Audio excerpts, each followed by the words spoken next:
it's a ticket, talking Mazda for the biggest. That's a comma and a comma and a comma, gotta get it, get it. And it's a ticket, talking Mazda for the biggest. That's a comma and a comma and a comma, gotta get it. I'm a comma and a comma and a comma, gotta get it, get it, get it, get it. Comma and a comma, gotta get it, get it. And it's a ticket, talking Mazda for the biggest. That's a comma and a comma and a comma, gotta get it. I'm a comma and a comma and a comma, gotta get it, get it, get it, get it. Comma and a comma, gotta get it.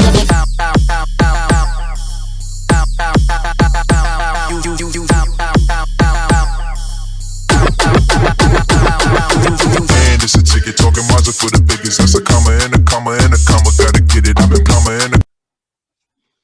Welcome everybody to another episode of Head to Head with Brian Parker. I am he, and I am alive. Last week I didn't know if that would be true or not because I was definitely sick. I was on my deathbed. Family was called in, and a lot of violins were playing. My wife was on the phone with the insurance man, almost get even, but to her dismay, I pulled through. So I did make it. I am here, and we've got a full show for you this week. I'm trying to make up a little bit for last week, actually. And to do that, I've got our wonderful family and friends here, our great panel. Ms. Lori Parker, how you doing? Hi there. Hello, hello, hello. Hello, indeed. Mr. Brad Cawthon, how you doing, sir?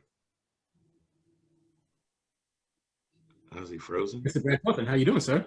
Oh, He's frozen. his picture's frozen. What in the hell? Okay. We'll come back to Brad. Brad's like stuck. See, you know when you lean back into that shitty logo, that's what happens to you. Anyway, look, me lean, no problem. Mr. Michael Berry, how you doing, sir? I'm doing pretty well. I'm pretty upset that Brad's not here now because I wore the shirt just for him. wait.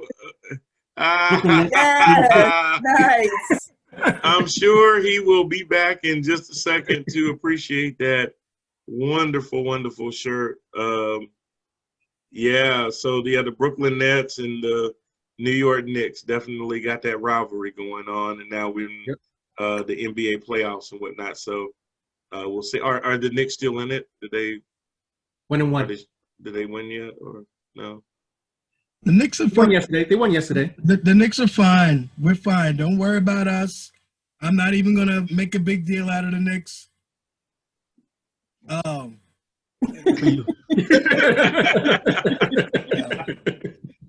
Well, you know what? As you progress in the playoffs, defense tends to thicken up a little bit. Let's see what the Nets have. Anything short of winning it all is a failure. Got it? Okay. But like I said, I want both teams to do well. Yeah, same here. Same here. I just want the Knicks to do a little better. Yeah. No, you know what? I'd actually like to see the Lakers and the Nets full strength, both teams. I'd love to see that finals. I'd love to see that. I'm with you. Let's see if they can beat the Suns. Yep. Yeah. Oh, yeah.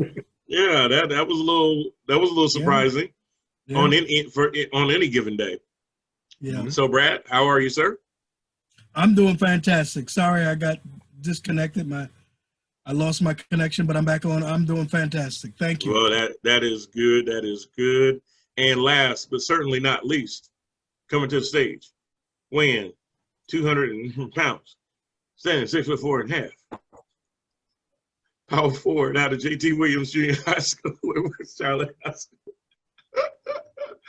Oh, it is our franchise. Mr. Jermaine Parker, how you doing, sir? Hey, what's going on? Actually, I wanted to say to Lori that being the man of God that I am, if your husband should ever succumb to his wounds and stuff, you come live with us. Just like the Bible, you come live with us. You take care of family. Lori, looking at what his wife was able to do with the deck, I don't know if you want to play second fiddle to that. You're going to have to step your game up. Laurie, Just saying. after you hang out with the insurance people, call me. We'll figure it out. Lori, you seem to have a whole lot of options if I don't make it. Talk to the Screen Actors Guild, all of them. Listen, Mr. Parker must remember, I got peoples. I see. I ain't worrying about it. It's all You know, good. I think they all just spoke up and reminded me of say that. I can sit here and step up my game. I But that's see fine. they've all kind of made that clear to me now. So I will just move on then. So, man, so there's a lot of things going on right now, and you know, I may not be able to touch all the topics, but I did just kind of want to glance over the fact that today there is a vote in the Senate on establishing a January 6th commission that was passed in the House. About 30 Republicans actually crossed over and voted with Democrats in the House to proceed to do this. And basically it is to say, hey, here's a great idea. Let's have a commission that's going to look into all the things that caused 1/6 to happen, even though most of us feel like we already know what that is. But to give it credibility, we're going to pull it out of the House, we're going to pull it out of the Senate, and have people that are not currently in Congress looking into it, subpoenaing, holding hearings, doing whatever they need to do within a certain amount of time, turn the report back in to President Biden and Congress. And most of the Republican House members voted against that. These are the same people that had over 10 hearings about Benghazi, about 4 people dying, but because the name Hillary Rodham Clinton was attached to it, oh, hell yeah, we're gonna have as many hearings as possible. Couldn't not see Darrell Issa holding hearings at that point in time. Now that there's been an invasion on the Capitol and, you know, verifying people, people were trying to break in, now they don't want to do it because they kind of know what the commission is probably going to find. And now today, Chuck Schumer is going to put the Republican senators basically on the record to get them to either vote up or down whether or not to go forward with this commission. And it's a 10-person commission. You know, Republicans pick 5, Democrats pick 5. There's a chairman, there's a sub-chairman. And for any subpoenas to go forward, there has to be a majority consensus within the panel, or the chairman and the co-chairman have to agree on subpoena anybody. So nobody can just run roughshod unless there's a majority consensus. And it has nothing to do with Nancy Pelosi or Chuck Schumer, Mitch McConnell, or Kevin McCarthy. Should have been, basically they said, hey, we want to play a game, but we want the refs to actually decide the game. Wow. Or call the game, rather, not decide the game, but call the game. And that's just too much right now. And really the blowback has been, well, the Democrats are just using it as a political tool to keep the House and the Senate. Well, they really couldn't do that unless y'all did some really underhanded shit on January 6th that you worried about somebody finding out about. You know, what they always say to black folks when the police come around is, if you ain't done nothing wrong, you ain't got nothing to worry about. They love saying stuff like that then. But now that it's on, oh man, my Yankees lost. But now that it's on them, now all of a sudden they're not interested in having any hearings. Just want to see what y'all thought about that. You know, for a long time, I've said that the parallels between Benghazi and January 6th are just striking. Just both in terms of the number of people that died, all the rumors and how things built up to a fever pitch. The parallels are just striking, and to see them over a period of a year or two constantly want to revisit and hold another hearing. And would they grill Hillary for 12 hours? Right. I mean, you know, they wanted a high level of accountability of everyone. What did you do? When did you do it?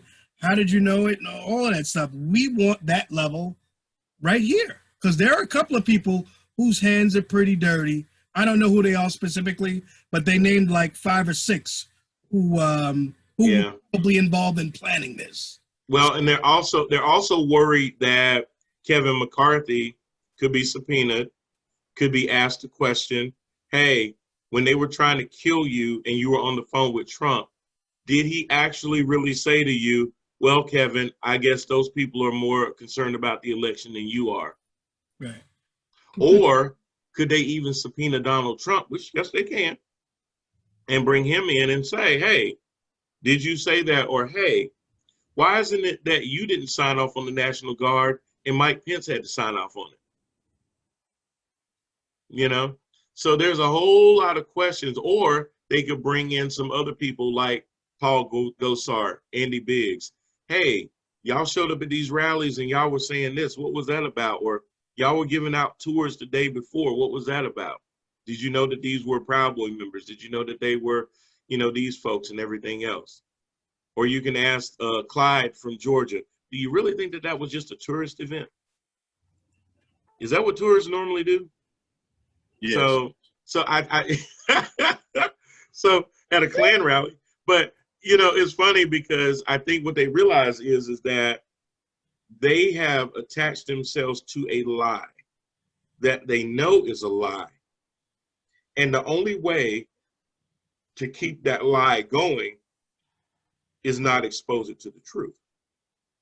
And the commission would prove once and for all that not only is it a lie, but it would also show how complicit they've been in propping up that lie.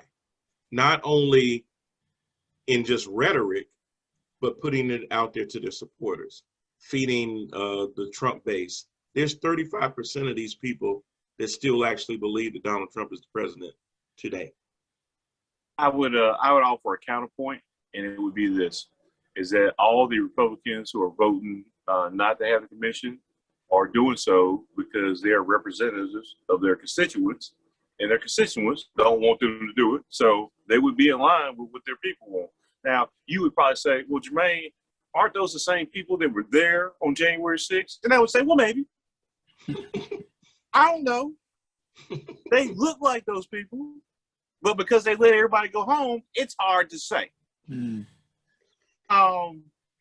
So when Republicans say, no, nobody wants this, well, they're talking about their people. And of course, it may or may not be the same people who either went there on January 6th or who thought that it was a good idea and they just couldn't get off work to get there, type stuff. But they are the same political mind. So this is not like Benghazi where we're looking for answers from one person to blame and stuff. You know, this is and it should be a bipartisan commission. They have commissions on just like everything and stuff. And so why you would want to know at a minimum why the Capitol Police were not prepared for January 6th and what led up to that. As a sitting member of Congress, it would probably now self-interest. Yeah, absolutely. I don't want to know, like, is this going to happen again? Like, did we just like blueprint out some stuff for some terrorists? You know, because we always talk about, you know, terrorists this, terrorists that. Did we just tell terrorists that we're not prepared for large crowds? Did we just tell them that they can sneak in next time there's any kind of rally in D.C.? They could march on the Capitol and overthrow it and stuff. And so, yeah, I mean, there's some good reasons to do it, but why vote for that when your constituents say, no, we don't care about that. Let's move on. Let's figure out this whole Dominion thing. No, that's a good point. I mean, you know, they don't necessarily, I mean, it's convenient when they listen to their constituents. Their constituents wanted them to go through this COVID relief bill. None of them voted for it, but they seemingly now want to take credit for it, even though they didn't vote for it. Their constituents overwhelmingly want to see infrastructure passed, and they're fighting tooth and nail to not to pass it, but they want to pass it the way they want to pass it, without using without going up on taxes. I don't believe either one of those statements. I don't believe either one of those statements because I work with some of their constituents, and no, they don't. They don't want the infrastructure bill because it's too high of a price tag. They don't want because they're not Republican policies. Even though they're popular policies, they're not Republican policies. And so when we have to remember, when you talk about Republicans and Democrats, Democrats outnumber. I'm not a registered Democrat, I'm an independent, but Democrats outnumber Republicans So when we talk about popular policies, if it's a Democratic policy, it's naturally going to be a popular policy. Right. But that does not mean but Jermaine, you don't agree that people in rural America want better roads, bridges, they want better infrastructure with broadband? No, I don't, because the history of this country. So you wanted me to go? Here we go. Early in the show, we're gonna go way back. It has been proven, and so this is just factual stuff, that in terms of social programs and stuff, poor white people have always thought if this was going to benefit a minority, then I'd rather go without it than give it to everybody. And so while I may need my bridge fixed, if that means that you get your bridge fixed, then I'm okay with my bridge, because we're not going to do that. And that's historic in terms of policy and stuff. It does not benefit them and them alone. I go back to like redlining. I go back to World War II when black soldiers could use the GI Bill. GI Bill was a good idea and stuff, but not for y'all, for us. And so when I talk about this historic discrimination in the country stuff, it persists today where people are still like, no, I don't want that, because if I get that, I'm gonna be part of that socialistic group that's giving it to everybody, and they don't want it. Ask them. They'll tell you, we don't want that stuff, because if I get it, it means everybody got it, and I don't want you to have it. I will cut my nose off to spite my face. But once they got the Obamacare, they loved it. They just didn't know it was called Obamacare. Oh, no, yeah, absolutely. When they didn't know what it was and where it came from, yeah, absolutely, it was great. Is that ignorance is bliss?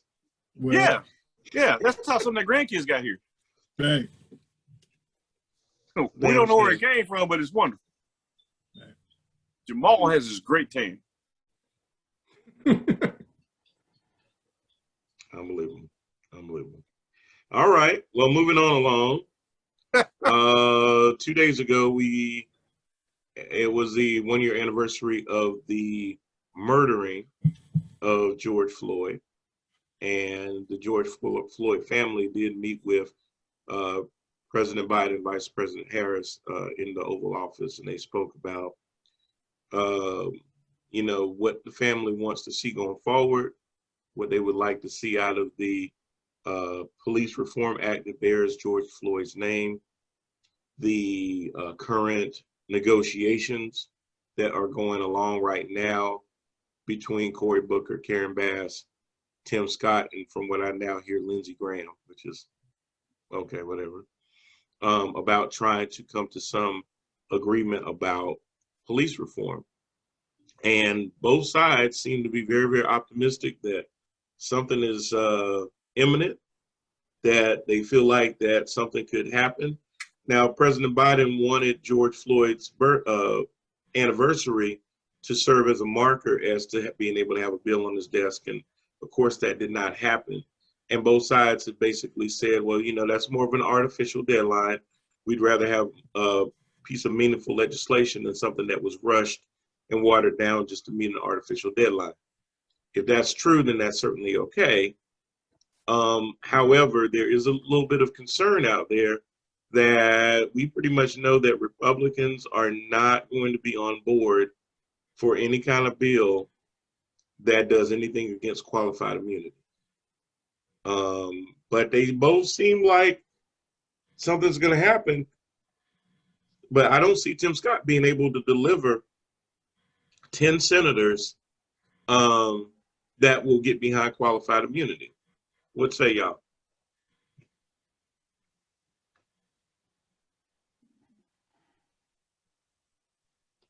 I think with Tim Scott's his post on, I think it was Twitter, in remembrance for George Floyd on his anniversary, it still missed, when I read it, it still missed the mark, because again, he's still pandering to his base, that basically at this point, they're not really looking or interested in dealing with any type of movement unless it has qualified immunity tied to it.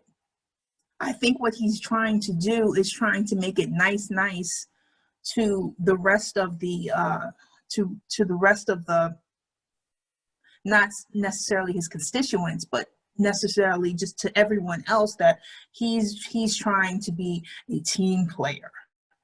But even with Lindsey Graham there, which is a joke, it's not going to go anywhere. I mean, I know that we have Cory Booker and he's very optimistic and he's kumbaya, but it's just not really going to go anywhere. And I just feel that this is just like a waste of time, that they are just trying to go forth and trying to say that they try to work on something together, and that there is, you know, that both sides of the party can work together and we can come up with something. But I just feel it's going to be hollow and watered down.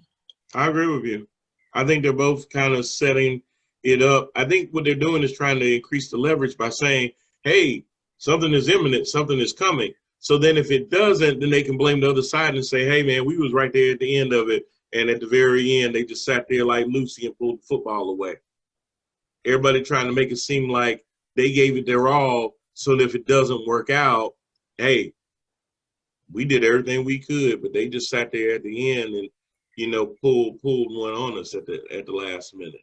Like they're setting themselves up to be able to point blame at the other side. I agree with you, Lori. I don't really see, because I think that, because here's the thing. If you give unqualified immunity to the Republicans, how many progressives and Democrats are you going to lose? If you get the qualified immunity, can you get 10 Republicans in the Senate to go along with it? So you can say all these things. It's just like the whole thing right now with the infrastructure, where Biden wanted $2-something trillion. They just came back today with a $9 billion counteroffer, which is still vastly different. And even if you can sit there and agree with the Republicans and say, okay, I'll tell you what, y'all want infrastructure to be traditional infrastructure, road, bridges, highways, seaports, and all that kind of stuff. We'll bite on that. We'll go ahead and pass that in a bipartisan way, just so we can say we did something bipartisan, and then all that other stuff we'll take care of ourselves. In theory, you could do that if you could agree on the fundamental issue, which is how the hell do you pay for it?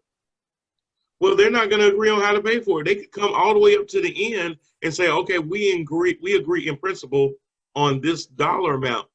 The Republicans wanted to be funded from unused coronavirus money that is not allocated to be used until 2022, 2023. They want most of that to pay for it. Democrats want to raise the corporate tax rate from 21% to 28% to basically pay for it. Republicans are dead set against that because that was their crowning achievement a couple of years ago when Trump got that passed. So they don't want to reverse that. So to them, that's a red line. So if you can't get each other to agree on how we're going to pay for it, all this other talk is just smoke and mirrors. They're basically wasting their time. They're wasting our time talking about, well, Biden having them over at the White House, talking to them like they going to turn. Joe Manchin talking about, I think there's 10 good patriots and all that other stuff. It's just a waste of time because they can't even agree on what's going to get it across the finish line, which is how do you pay for it? So same thing with releasing that. I have a question, and it's going back to Jermaine's point when he was talking about the bridges. And I think that they had in the news that, and I could be mistaken on the place, that there's a bridge, I think it's in Ohio, that has a major crack in it. It's a major thoroughfare.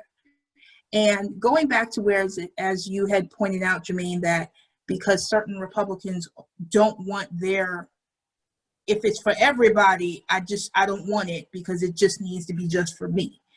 But in that particular area where that bridge is, it is not a area with a lot of Black and brown people. So are you saying that even in this infrastructure bill will actually sit there and address, because the last time that they actually did any with our roads was 60 years ago. So wouldn't that be more? So would it be, I guess my point is, Is it better to see a whole bunch of white people falling in the bridge and killing themselves, and then they got to hit the state, and then they'll be like, oh, because there's a major crack in the middle of that bridge? So let me answer that. That's a good question. The answer is that they are not going to kill white people. Historically speaking, yeah. So yeah, they'll kill this bill, but not. And so let me do a couple things. First of all, I'm waiting for an anti-black hate bill to be passed, because the anti-Asian hate bill got passed, and they have no problems with that. Everybody thought that was cool. We've been waiting on this anti-black bill, not just from last summer, but from about 16, 19. And so this whole thing, and about governments and how things are funded, it's the government. All this shit is imaginary. We have agreed upon the concept of what a dollar is. When the dollar used to be based on gold and actual currency and stuff, sure, I get it, this and that. We, at this point, are just saying that we're going to do this. This whole thing about, money and how much money the government has unlimited money. They can do whatever they want. They sign blank checks all the time. So how are we going to pay for this? The way we pay for everything. We'll just print more money, or we'll raise taxes. We'll get it from somewhere and stuff. It's just amazing to me in a place that has cities that will compete with Amazon for how much millions of dollars they could give Amazon and breaks and stuff, or how many billions of dollars they can give a team to build a stadium and stuff, that we have problems when we say, how are we going to fund healthcare? How are we going to fund infrastructure? How are we going to do this? No one's ever had it. How many times have you heard, how are we going to pay for this war? Mm-hmm. We don't ever talk about that. Mm-hmm. We don't ever talk about how that gets paid for. We just start a war because freedom. And freedom pays for itself. Well, everything pays for itself the same way, just like we pay for freedom and stuff. Have you ever seen the bill for our Iraqi war, for our Afghanistan war? It's ridiculous. But no one talks about that. So this whole thing about, well, we need to come to an agreement about how we pay for it before we move on. No, we don't. We really don't. Because we can pay for it. We can fund everything that we want to pay for. It's just like my house. I pay for everything I want to pay for, and things I don't want to pay for, I make up excuses for. And I say I don't want to do that. Well, and I threaten things to my wife and say, well, I ain't gonna be able to pay for this and that if we do that. We're not gonna be able to take no. You want to go on that vacation. We ain't gonna be able to have this nice stuff and this and this and this and this and this. It's the same stuff. It really is. If it was a priority, we make time for it. We pay for it. If black people and our safety was a priority, there wouldn't have to be artificial or real deadlines. It'd have been done by now. It did, and that's like I say, and so it's a travesty to see stuff like the anti-Asian hate bill get passed, because, and I'm not trying to be insensitive, a few motherfuckers got beat on the head. Oh no, we got to stop that. We need to stop that. I don't feel safe at the massage parlor no more. Man, please. I don't feel safe nowhere no more. You gonna tell me that you can do that and everybody can find consensus in that, but you can't find consensus in an anti-police reform bill? Man, get out of here with that stuff. Well, how are we gonna pay for this? How are we gonna do that? This whole thing about trying to find 10 Republicans and stuff, you're not gonna find 10. They need to do away with the filibuster. That's not, so a couple things. Filibuster, not with they like to be originalists with the Constitution, not in the Constitution. Right. Qualified immunity, not in the Constitution. If that's what they stand on and that's who they are and stuff, it's just like them saying we pro-life. Oh, you pro-life. So you want to fund women's health services. No, we don't want to do that. Well, you want to make sure that when babies are born and stuff, that we fund, we take care of them after birth. No, we don't do that. Well, you're not pro-life. You just anti-abortion. You have to be able to call a spade and move on and stuff. Don't sit here and pander to these Republicans like, oh, we're gonna do some bipartisan stuff. They have no intention. No one guy, Mitch McConnell, what'd he say? 100%, my job, stop Biden's agenda. They have told you who they are. they have showed you on January 6th what they're capable of, it's done, man. Amen. Anybody want to follow that one up? No, but I think I think the issue is going to be qualified immunity. That's going to be the sticking point. It's not. It is. That's that line, that thin blue line that they're not willing to erase. And and you're right, Brad. And a lot of it, like I brought up before, has to do with the unions, because even with them working on this bill, they're trying to get buy-in from police unions. Why the hell do they have a seat at the table? Mm-mm. Why are you trying to get the buy-in from the police union on how to police themselves, Right. on policies? Look, here's the thing. Qualified immunity was introduced legally in 1967. I was born in 75. Qualified immunity ain't much older than I am. And they'll kill me and erase me. Why can't they kill and erase that? Mm. It's in black lettering.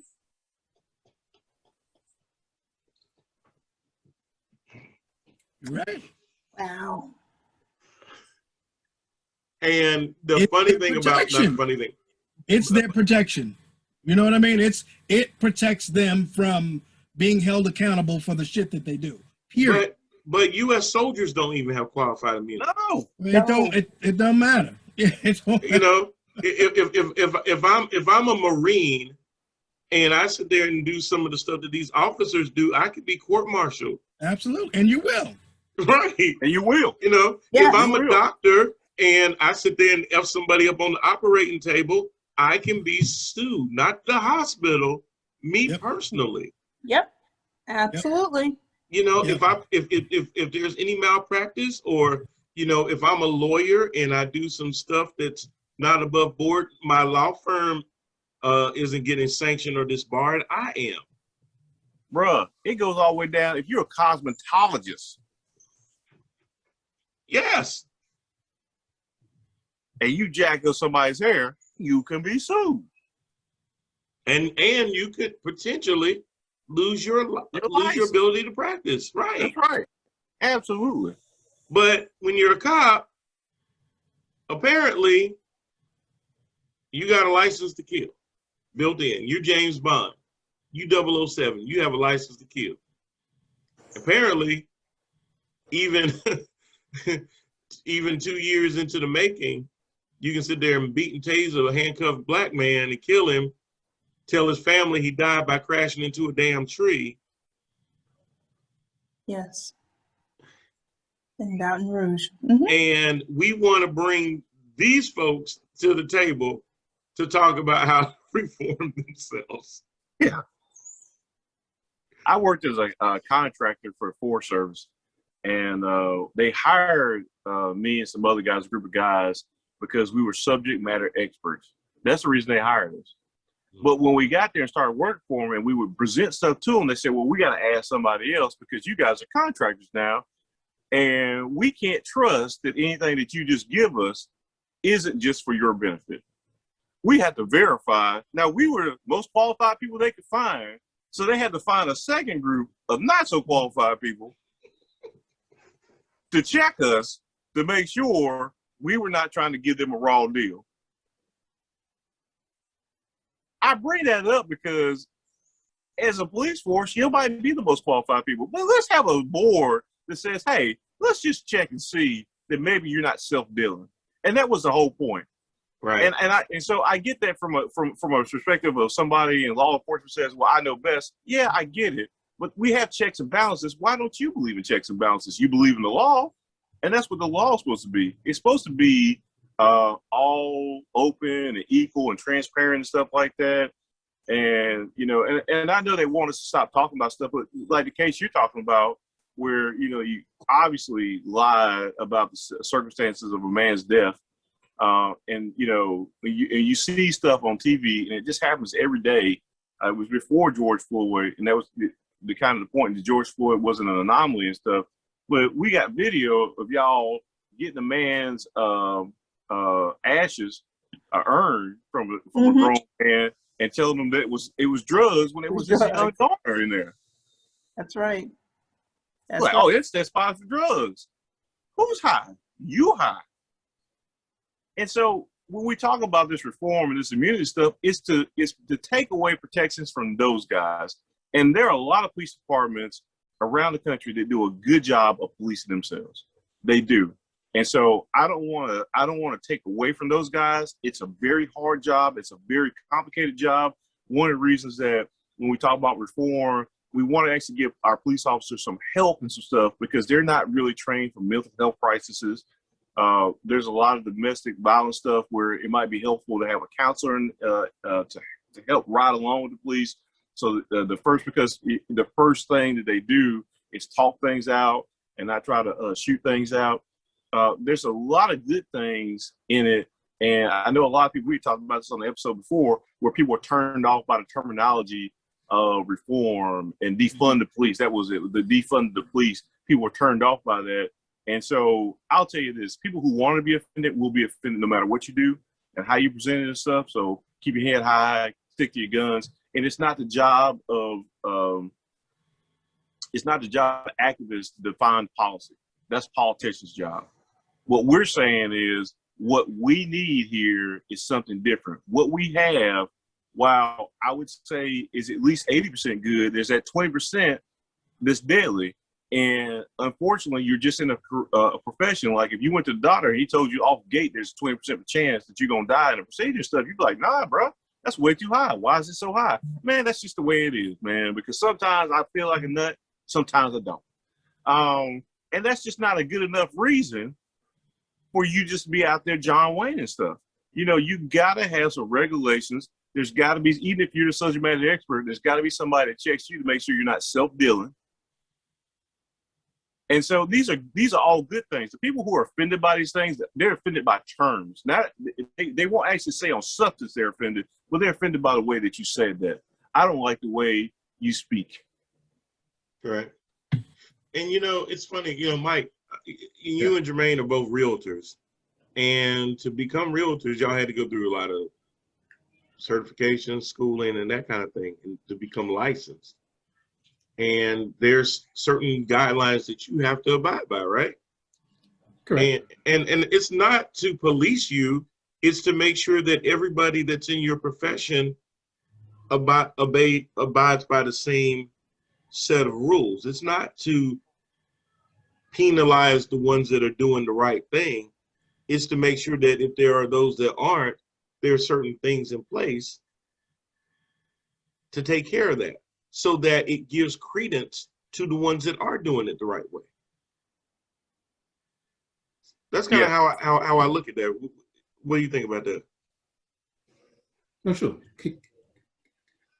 Case in point, at the end of 2019, there was an investigation into real estate agents in Long Island and how they treated customers. And because they were discriminating against minorities, Black people, Hispanic people, there were consequences. Really? So. This wasn't redlining again, was it? No, well, it was steering, what we call steering, where you take people and you go, you know, well, I know there are Black people in this neighborhood, so I'm going to steer you towards these neighborhoods and stuff, and away from these other neighborhoods and stuff where there are not a lot of whatever ethnicity you are. There's a lot of steering.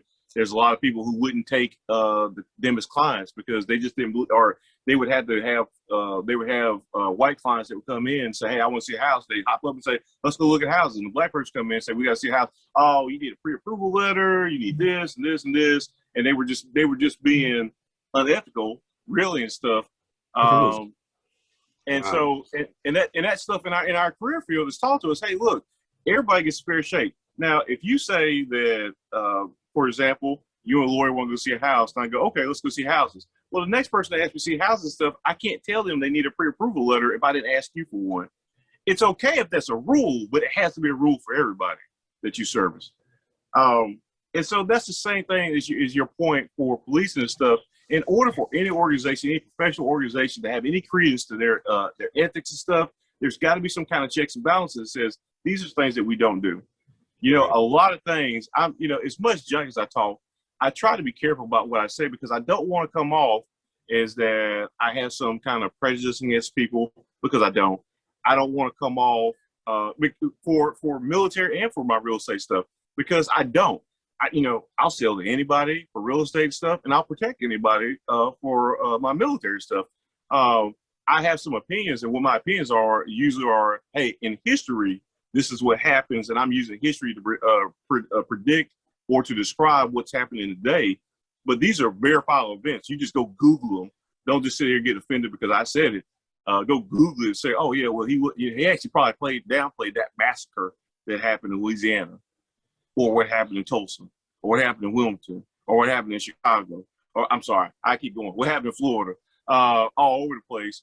And so you got to have some kind of standards and stuff, but they do. And so for realtors, they'll have people that shop us, right? They'll have people that go around and shop realtors to make sure that we're living up to that ethos that we sign on every year. Mike, was it every 2 or 3 years we got to do ethics training? Yep, every 2 years. Yeah, and so we have to sit through hours of ethics training every couple of years, and then they shop us. They'll send people out from your state board or from your local board and stuff, and ask you, hey, I want to give me a call. I want to look at houses and stuff like that. And you'd be like, okay. And if you're not treating those people right, you could lose your license. You mean you don't have qualified immunity? Unfortunately not. And you know what's interesting? Okay. Yeah. Oh, go ahead. I was gonna say, actually yesterday, I was with a landlord, and I had somebody come by to look at his place, and he said something like really racially discriminating against these people, and I had to check him right there because I'm not gonna lose my license Right. because of him. So if there's consequences this way, there should be consequences everywhere. Mm-hmm. Mm-hmm. You know, what's interesting is that in a profession like that, people will do that even though it goes against their own financial interests. You know what I mean? It benefits me to sell you a house. You know what I mean? Right. But no, because this is so deep, it's so strong, it's so ingrained in our culture that no, I'd give up the possibility of a sale to you to send you elsewhere, or to sell you something that's even cheaper. You know what I mean? And that's hurting me. And we've all seen the several instances of Black people trying to sell their homes, Exactly. and they're coming out and they're lowering the value of their homes by Yes. Sometimes Absolutely. tens and thousands of dollars. Absolutely. One person saying it's only worth $250,000 when in actuality it's probably about $400,000. Yes. Changing the pictures in their home changes the value of their home. I'm sure we've all seen those stories. Yes, they had Yeah. a story about that when they had a Black woman who basically, I think she's in San Francisco, and she literally had her next door neighbor who was white stand in for her. She changed everything in her house, took down her pictures and everything else. And when it was her, it was like about 200,000, 250. Mm-hmm. And then when her white neighbor actually did after the appraisal, it was like $450,000. Yeah, I saw one kind of like that, Lori, but it was a interracial couple, Right. and they removed their wedding pictures and everything that were on the wall that Mm-hmm. showed that there's a Mm-hmm. little swirl going on, and they actually got better appraisals once they took those pictures down, and nobody knew that it was the house of an interracial couple. So yeah, but yeah, it's just interesting how everybody all this really comes down to is the word accountability, and it's just funny the resistance against the accountability. And it's funny because even when we talked about the 1-6 commission, that's about accountability. Yeah, When absolutely. we talked about George Floyd getting justice, that's about accountability. When we talk about the Police Reforming Act, that's about accountability. When we talk about these officers wearing body cams and now are getting exposed because, before, to question a police officer's word you just didn't do that. But now you have them not only lying about Mr. Green dying on impact, but if you remember, they lied about George Floyd's death. The report said that there was a medical issue. Mentioned nothing about Chauvin being on his neck. So, but they're supposed to have this full ability to be able to do whatever. The word should never be questioned, but they have shown themselves sometimes to have a problem with the truth. But you give them qualified immunity. Don't question what they say. Don't test them. Don't test them. Don't drug test body them. cams for 2 years later. Right. In Chauvin's defense, he'd been on the neck for about 19 minutes and hadn't had no problem. Right. So 9 wasn't no big deal. 9 was no big deal. Yeah. And I hate to even use it as part of a joke, but he probably just thought George Floyd was being a quitter. Yep. Because hey, I got on this other. Because see, here's the thing though, and there's a truth to that. When people look at us as animals, and they treat you like an animal, then he was on that one animal's neck for 19 minutes. Well, it's the same animal, so surely you can hold up like the rest of them. Well, it was long thought that we feel pain differently. Right. Oh, yeah. Because the defense attorney kept arguing. Well, if he rose from the dead, he might have overtaken him. Right. Right. But like we're superhuman. That was Rodney King. That was Rodney King all over again. Super prejudice, I believe, is what this. Right. Yeah. Oh, I heard an agreement in the background, right? There you go. That's the birds chirping to that. Yes. I'm one with nature. What can I tell you? I'm balanced, man. Like fuck the damn Avatar. Dr. Doolittle it is. And the CDC has changed their stance or updated their position now on masks. Now, to me, it was a no-brainer. It was going to happen eventually. But they basically just simply said the obvious. If you've been vaccinated, you don't need to wear a damn mask. Because and the biggest thing that they wanted to make sure of is that even if I've been vaccinated, what's the likelihood that I can then give the virus to somebody else? Once they determined that was a very, very low possibility, now the onus is now on people that are not vaccinated to continue to wear masks. That's the only thing that this update says, is that if you're vaccinated and you're in a room with other people that have been vaccinated, there's no reason for you to wear a mask. If you're vaccinated and there are other people around you that have not been vaccinated, you still don't need to wear a damn mask. But they still do. And we would recommend that they go get vaccinated. Well, that seemed to cause a whole lot of confusion that I don't quite understand. Now, the only thing that I would have preferred is that the CDC had given a little bit more guidance to businesses as to implementations and stuff like that, instead of just drop the bomb and walk away. But if you've taken that step to be vaccinated, then definitely live your life, enjoy your life. It's kind of funny how it took all this arm wrangling and everything else to get people to put on a damn mask. Now people scared to take them off. And, it's funny when a lot of us have said, follow the science, when now the science is saying, if you've been vaccinated, you can take the mask off. Now you got all these people going, And it's just up to you if you decide to keep your mask on. And just some people is like, well, I think they should have waited. I think, why should they have waited? Either you trust the science or you don't. So it's just kind of funny now how CDC is catching a lot of hell, because one minute they're being told, people saying, trust the science. Next they're saying, well, I think that they jumped the gun too soon. Yeah, I don't think you can blame folks for being overly cautious, right? We lost 600,000 people in a year's time.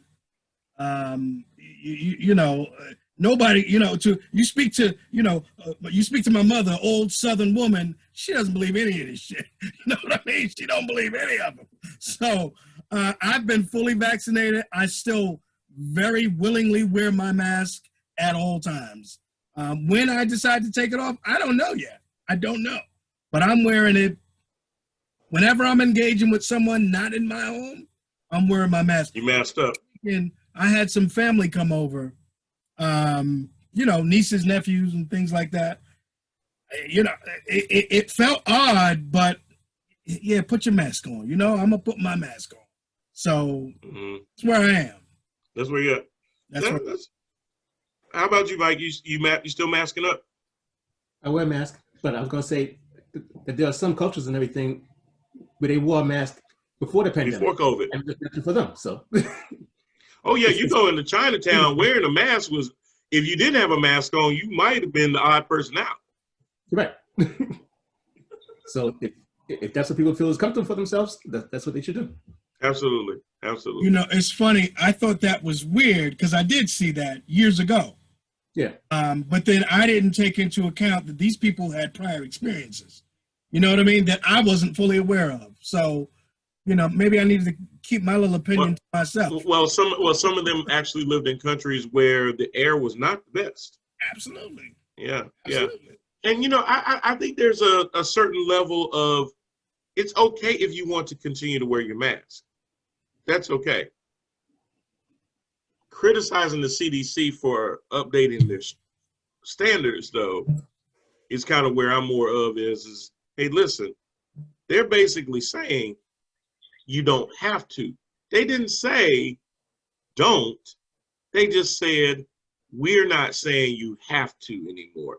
Before, we weren't really saying you should really make it a choice because we're trying to make sure that everybody's protected. What they're saying now is that the science has shown us is that it's not necessarily necessary. But, I know some people that have had orthoscopic surgery on their knee and had the surgery and everything and still wear a damn knee brace anyway. And there ain't nothing wrong with their knee anymore because they got so used to wearing the thing. I've seen people do that. Who was it that, what was the basketball player that sat there and kept wearing the goggles even after his eyes were okay? Was it goggles? Was it Kareem? No. No, I recall that one. Yeah. Who was it, Jay? You know what I'm talking about? Like the face mask? Yeah. Oh, Rip Hamilton kept wearing that mask Rip. even though nothing was wrong anymore because he had gotten so used to wearing it. Even though it started out as being protective, then it became something he got used to playing with. He kept playing with it. Yeah. No big deal. So, the whole thing is, if you do want to be around folk, and y'all been vaccinated, and you want to take your mask off, you take your mask off. It's not a political statement. It never was a political statement, but now it's almost like, it's been politicized so much that some people don't trust the science because of some things that have been done in the past. But it is good that at least we're getting to the point now where more and more people are being vaccinated. Vaccines are available. 12 to 17-year-olds have been approved. My hope is that all the schools are fully open by the fall so that we can have more and more graduations of folks being able to walk across the stage, as Brad's daughter got to do. So again, congratulations there that she was able to do that. That's a crowning moment. It's always good to have the paper and everything, but that moment of being able to walk across that stage and being able to celebrate that accomplishment and stuff is a very good thing. So I'm glad that a lot of our youth will be able to experience that because that's heartbreaking to know that you got to experience something like that and then they get to miss it and they've been, busting their tail in school all these years to get to that moment. So that was kind of a sucky thing. So hopefully we can move on from that. What about, before you move on to something else, what about the idea of them investigating where the virus came from? Is that a big deal? I mean, I think that you should want to know where it comes from. Here's the thing. Early on, it was a political football. it's the China virus, it's the Wuhan virus. You know, they just kept wanting to do that to demagogue people. You know, and now Asians were being under attack even more because of it. But at the end of the day, and you're kind of segueing into something else I was going to get into, so it was a great question, is that to understand what's happened, you have to look at the history of it and figure that out. Study your history so that you don't repeat it. So it's definitely a good thing. If you know, the problem, Brad, is that this day and age, motives are always questioned. Why? Now, you should always want to be able to investigate something that killed 600,000 people. Should you want to figure out what the hell happened? Yeah.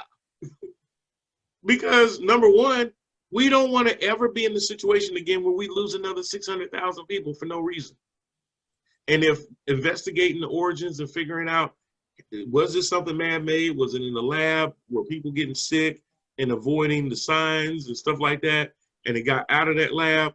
Do we need to know that? Do we need to know that China is being responsible, that they're being transparent? Do we need to know that? Absolutely. You know, it's funny. It's almost like Everybody. if it had an organization, I don't know, like a World Health Organization, and we funded it, and we had our own people who, you know, I don't know, were around the world because we understood that there were no borders for disease and stuff, and we could have looked into this beforehand. God, I don't know. It's nobody. I like the name. Okay, I like the don't know. name. Do you know that if you called it a World Health Organization, it'd be like who? Who? Hey, let me say this real quick. So it is about motivation stuff, because during the Trump administration, they said, we want to investigate this. And a lot of people are like,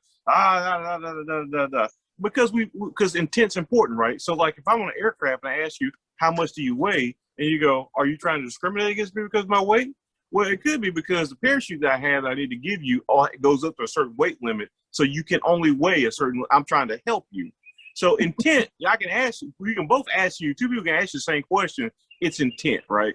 Mm-hmm. It's the intent behind the question and stuff. So it's the intent behind the investigation. Why do we need the investigation? Well, are we doing it so we can blame somebody else or so we can prevent it from happening again? And I think those are the two takes, because you'll see this. It'll be a Chevron on Fox News where Democrats want to investigate, and they call Trump racist for wanting to investigate. Yeah, because he has a racist intent. So, you know, you have to understand that. So to Brad's question, I think it's a good thing that we know where our infectious diseases are coming from. There was like Ebola. When it happened in Africa, we sent teams down there. We studied it. We hit it hard where it was happening, when it was happening. So we didn't have cases coming back to the U.S. And we could have done the same thing with this virus, and the outcome would have been so much different. Woulda, coulda, coulda. But it's intent. And I think, yeah. So Brad, yeah, I think it's a good thing to investigate if you got the right intent. Yeah, because, you know, anytime that you want to sit there and be better in the present, you always have to sometimes look back towards your past. But if you sit there and gloss over that and only want to look at the good things, then you're not getting the full picture, and you're going to repeat some of those bad things. Now, there seems to be a little problem with that going on right now, where folks don't want certain things to be taught in schools because they're afraid that it would erode that preconceived history that we have. So, and I am talking about some critical race theory. I'm talking about 1619 Project, where people are losing their damn minds because they think that their kids are going to get woke and come home and hate mommy and daddy for being the fucking racist that they are. and now they're trying to scare people into we're going to teach our kids to hate the fact that they're white, hate America, believe America is inherently racist. Now, I'll stop on that one because that part is true. America is inherently racist. You know, I just don't understand why a country that was founded on slaughtering Native Americans and imprisoning African Americans even has a problem with that statement. But they do. They, you know, like one guy that was sitting there talking in the testimony sat there and got ahead of himself and says, well, if you want to look at slavery and look at the good, the bad, and the ugly, and the lady had to say, whoa, whoa, whoa. There's nothing good about slavery. Yeah, what was the good? But see, that was his Freudian slip. You know, for a lot of people, and there have been, and I've heard white folks say that there was some good things about slavery because black folks were well taken care of. So yeah, I heard CNN interview people where they did sit there and say, hey, we think slaves were well taken care of. They never would have hurt them. they were like family. And so there's a lot of stuff. I mean, but that goes back to cowboys, Indians and stuff. Cowboys, good guys, Indians, bad guys and stuff. There are a lot of narratives. And so look, I get it too. Like when I was younger, I was a whore, but I don't want you bringing that up. I'm a family man now. I got kids and stuff. Don't be around my daughters talking about what happened back in Jersey in '92. I don't want to talk about that. That was in '92. I'm a changed man today. Let's talk about today. You know, so and America's the same way. They don't want to talk about the shady little past and stuff. And the thing is that when we talk about this stuff, we talk about it in the same way that we talk about all our relationships, whether it be familial relationships, our corporate relationships and stuff. We just want to have a factual conversation about who we are and where we are so we can be better. And so no one should ever be sad to be whatever race they are. Not white people, not black people. And no one should be blaming people for stuff.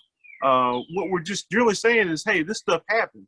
And you just sound like a fool when you go, well, it didn't happen or it didn't happen that way. When we have documentation that says, yes, it did. It did happen this way. It did happen. Like the Civil War and stuff, there are a lot of people, over 47% of people still believe the Civil War was about states' rights. And it was to a degree. It was states' rights, Southern states' rights to have slaves. It was over slavery. And if it wasn't over slavery, we need to get a time machine and go back and tell those Southern states who, when they were seceding from the Union and stuff, wrote into their new constitutions that they were making slavery forever. I mean, they made so many references to slavery and how they were going to keep it going and stuff. If it wasn't what they were fighting for, somebody needed to tell them. Mm-hmm. Right. Wait. So the Civil War itself and everything was not based upon freeing the slaves. That was purely economic. Yeah. Oh no. So no, let's all understand that Civil War was an economic war, but it was economic and it was about representation, right? So Southern states being represented because there's more population in the North. They were only counting their slaves for 3/5. It's always about money, but slavery was money for the South. Yes. So it was, and that's like when they say states' rights. Well, it was states' rights. It was states' rights to have slaves. Was it about money? It was. It was about the money for slaves. So, I mean, we can talk about these other points, but they were all about slavery and the crux of it that spun off to, oh, well, yeah, it was about this. Yeah. I went over your mama's house and beat somebody up or whatever, but it was some money or, you know, there was a real central point there. And so people trying to talk around or talk away from the slavery aspect because they don't want to talk about that, and then using things like, oh, well, mammies were happy and they were part of the family, and they didn't really. They tell people they didn't beat slaves. Oh, they didn't beat slaves. They didn't do stuff to slaves. You know how valuable, how much a slave costs? You wouldn't beat something like that. You wouldn't. You would just randomly throw that life away as much as a slave costs and stuff. So yeah. But you know, it's kind of crazy because it's called history, and history doesn't have to repeat itself. But you have to sit there and look at it for what it is and say, okay, this is where we were and this is where we've come. There's nothing wrong with doing that. Being retrospective is not a bad thing. Lying about your history is a whole lot more damaging. Lying about the history is what has always happened. That's why they have a saying that history is written by the victors, because right, people in charge of people of power write history so that it reflects their values. Right. Right. So the 1619 project comes along and they want to rip the scab off of it And that changes their history. have an in-depth conversation, a reckoning about what actually took place, and not some glossy thing that we're going to write over and say, well, this great man who we have a statue in the center of a town. No, that motherfucker killed hundreds of people. You know what I mean? And that's why we want to yank him down in the public square. That's why. And Brad, you're right. And then when we're sitting there teaching our kids that 1776 is Independence Day, for who? Well, yeah, right. That's all they're saying is that, hold up, that wasn't Independence Day for everybody. Right. And we need to acknowledge that. There's nothing wrong with it now, because there's not just white kids being taught in these schools either. There's black kids being taught in these schools that think that 1776 was Independence Day. But the way it's being painted today, right? The way it's being painted is they're coming to brainwash your children. Right. They're coming for your kids, so you need to protect your kids. It's always about fear, right? Everything that Fox News does is about fear. Look what they're coming to do. We talked about this episodes ago about the movie in the DC Griffith's movie or that movie. It's always based on fear. They're coming to get you. They're coming to get your guns. They're coming to rape your women. That's all based on fear. And now they're coming for your children. So this movement is being pushed. And so they've been working on that for a while, Brad, even with the schools, with the universities, where a lot of the state schools have been catching it because they say they all have socialist agendas and stuff like that. So that's why we need to send our kids to these private schools, because the curriculum is different. They're not teaching them about all this woke culture and all this other kind of stuff. You mean those private $75,000 a year schools? Yeah, you mean those.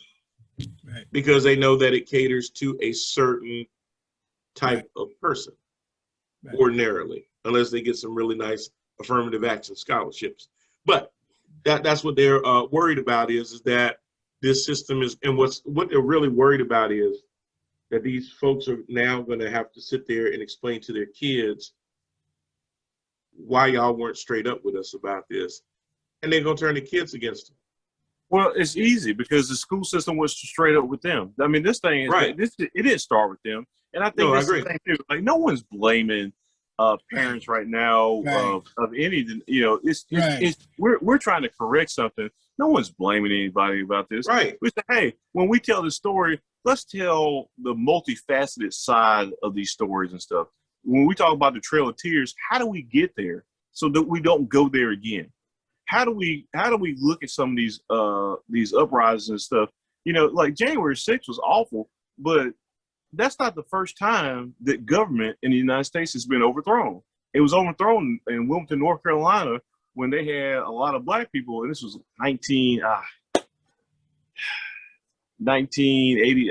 I forget. It was early 1900s or late 1800s when this happened and stuff. But just Google Wilmington, North Carolina, and you can see the dates and stuff. But there was a fully functioning government there that was overthrown, and black people were lynched, white people were lynched too, and killed and stuff because they didn't like the election results.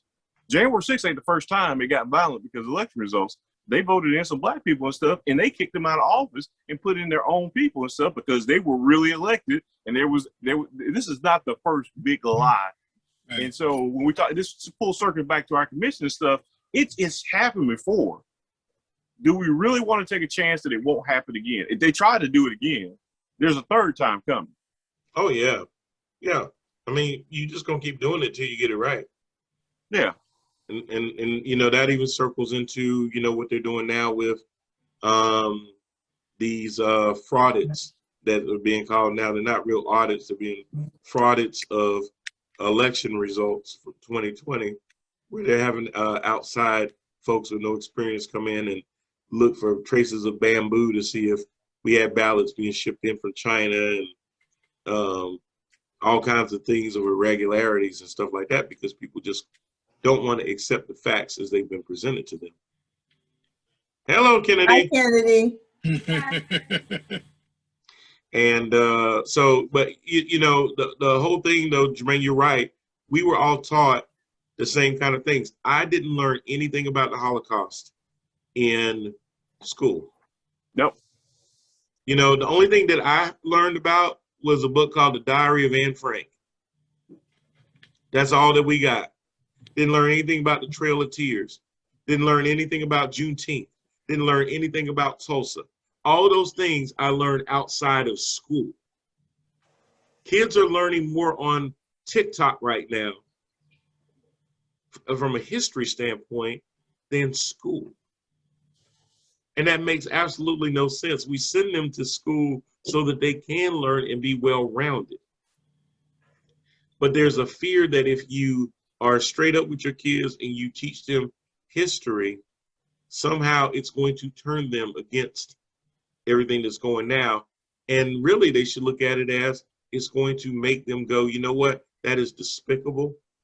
And I will make sure that no matter what, the things that we do going forward do not bring us back to that moment in time. That's the way that they should look at it. But they're not, because you're right, Brad, they use fear as a way of keeping things away. Like you said, they're coming for us. They're coming for our women. They're trying to take your guns. They're trying to take your liberties. They're trying to take your rights. That's why you got white folks talking about the Jews will not replace us, because they think that they are being replaced. There's an other out there. You're going to be a minority. So there's all this fear out there. And what 1619 and critical race theory, in my opinion, really does is it starts to pull down those walls of fear to show you that the only thing that you should really be afraid of is not knowing the truth. Absolutely. Absolutely. And just for me, last thing on that is that when you talk about white children being ashamed and stuff like that, I don't think that black children are ashamed, or no one has anything ashamed about talking about black children as slaves back in the day. So they're the same thing. We're just talking about knowledge and stuff, having conversation and stuff. I don't think my daughter's ashamed of that history and that part of our history. I don't think there's any white children that should be ashamed of that and that part, because that's not the job. That's not what we're trying to do. We're not trying to shame. We're trying to have an open conversation so we can heal. We keep talking about the divide in this country and stuff, and what I really want is for people to heal these wounds, but you can't heal what you don't reveal. Right. And so once people are more comfortable, and it's hard talking about these kind of issues, right? And so we get that and stuff. But again, the idea is not to make it more difficult or to shame people and stuff. It's just to inform. Hey, this stuff happened. You wasn't there. I wasn't there, but it happened. But we're here now, and we need to be able to make sure that we can recognize the signs of what was going on then, so it doesn't go on now. Absolutely. Mike, any final thoughts? Final thoughts. Okay. On that one subject there, history itself and everything is all about power. It's not just a fear aspect. One of the things when I was growing up is when I learned the real history of Black people, where we were in Africa, Timbuktu, places like that. Yep. That empowers you going forward. And certain people don't want you to feel empowered as well. So that's why those things have always been hidden and not taught in schools.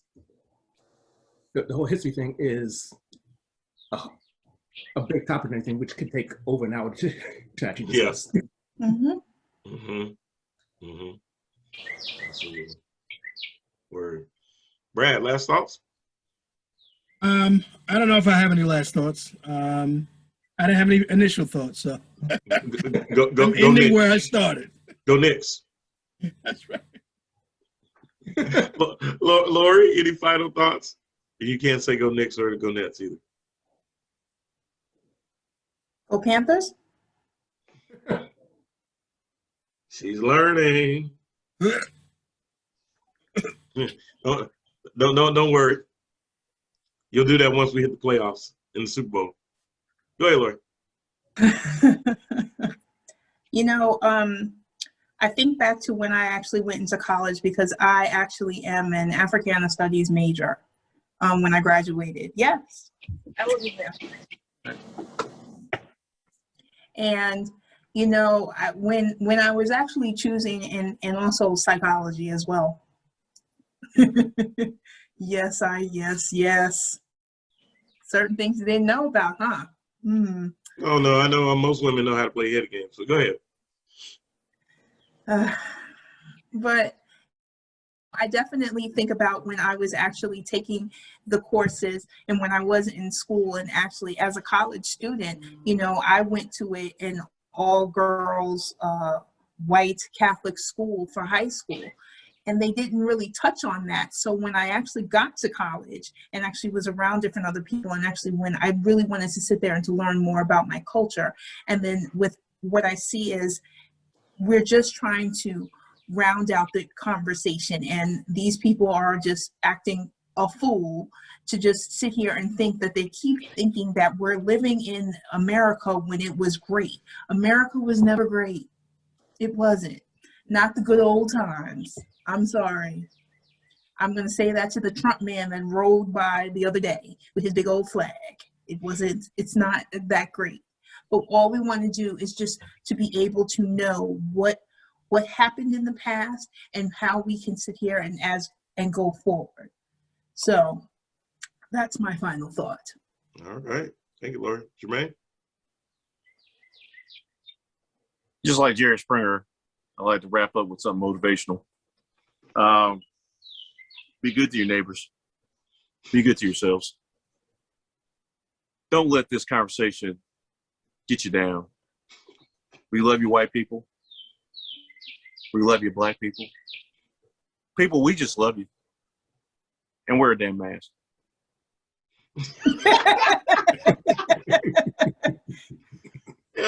So, I don't even know what else there is to say after that one. But we thank everybody for joining us today. This is Brian Parker. We're here to head with our wonderful panel, Ms. Lori Parker, Jermaine Parker, Brad Compton, Michael Berry. Yes, please wear your damn mask or not. It's kind of up to you now. So I'm not going to tell you anymore what to do. But get vaccinated if you have not. If you ain't got vaccinated and you ain't wearing your mask and you get sick, you get sick. That's what I'm going to say. But anyway, we thank y'all. We know we went over a whole lot of topics, a lot of things that we could probably break into their own individual shows and everything like that. And it's just an ongoing conversation. It's definitely not something that can be done in an hour and 10, 15 minutes. It's definitely an ongoing thing, and we will consistently bring that. If you have any feedback or if you'd like to be a panelist on the program, please reach out to us at theparkermedia@gmail.com. But until then, we will see you guys next week. Hope y'all have a great Memorial Day, and we'll see you again.